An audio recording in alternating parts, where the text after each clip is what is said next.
To watch Pete Carroll operate on the sideline for all these many years, that staunch, stubborn resistance to propelling toward the future seems to belie his gregarious nature. So if you watch his personality, he always seemed to be ahead of his time. When 20 years ago, most coaches in college football were still of the old school approach and toward their players.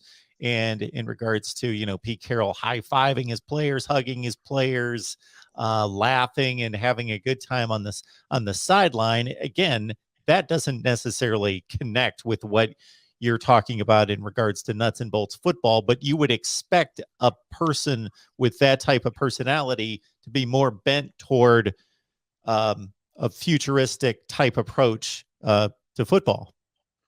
That's an excellent point, and it really is one of the great contradictions of Pete Carroll and his coaching career. Not so much who and what he is as a person, but his coaching career. Because yes, he was well ahead of his time in terms of connecting to the modern athlete and creating a culture of competition in which, hey, if you don't get the starting spot, it's not because we didn't give you a chance. Like we let you, crash bang in practice. You get your shot, you get your chance to prove yourself. So he was able to field rosters in which, the starters had earned their spot and the backups were always competing to improve their stock, to improve their position.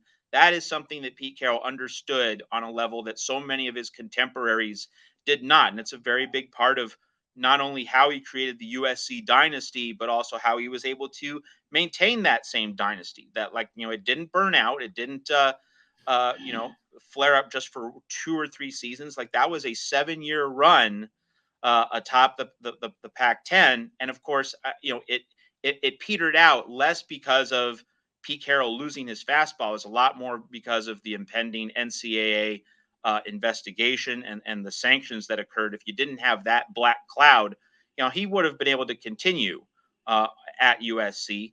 But yeah, it's such a fascinating contrast that he understood how to reach athletes in a modern context. And yet, in terms of the X's and O's, he had this much more limited framework. And maybe a part of this, Mark, is that at USC, precisely because offenses, though getting more modernized, they hadn't modernized to the point, he left pretty much when Chip Kelly was starting. So, like, he didn't really get to lock horns with Chip Kelly a lot in college. Now, they had a few go rounds in the NFL when he was with the Seahawks and Chip was with the Eagles and then the 49ers, but they didn't really go at it much in college. And I think that there's a part of Pete Carroll that he saw that he could just win with his way, football wise, at USC. So when he went to the NFL, he wasn't especially inclined to want to change. And of course, he made 2 straight Super Bowls, fairly early in his tenure. So it's understandable that he wouldn't want to change, but he had to have noticed how Bill Belichick won in New England. That Tom Brady won some of his Super Bowls, with a defense first team. He won some of his Super Bowls as an offense, part of an offense first team. I mean, he had to have noticed. And I think in the NFL, what's different from college is that, there you don't get significant positional advantages at certain positions. Like, that's something Gary Danielson taught me, just in terms of my understanding of college football as I grew up as a young adult and began to cover this sport in the early 2000s.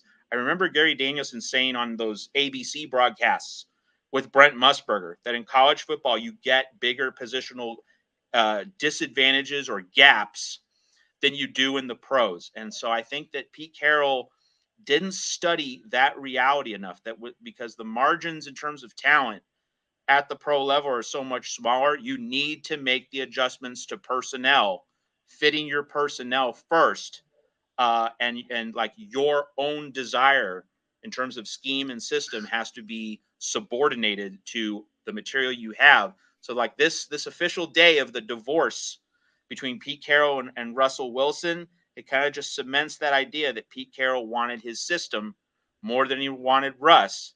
And it's, so in a certain sense, it's something the Seahawks needed to do. Like, this divorce needed to happen. Like, Russ deserves better.